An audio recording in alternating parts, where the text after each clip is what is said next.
before and after. Yan, after. Kulang na lang dito. Handle na lang, handle. Hindi ko pwedeng isara na maigi kasi mahirap siyang buksan dahil yung handle wala pa. Ayan. Yung gagawin ko ngayon, itong kalahati. Ito wala pa eh. Yan. Yan siya kalahati. Yung tapos na doon banda. Diyan sa gitna, pinto na lang. Yan. Ayan.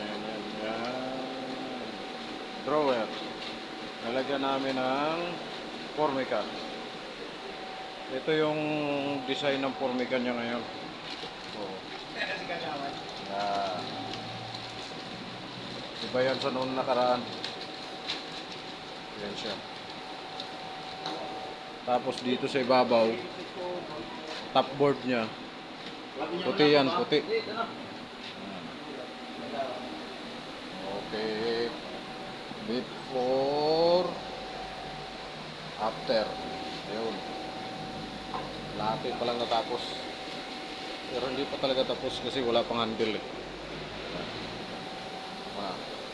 Okay, ito naman titirahin namin.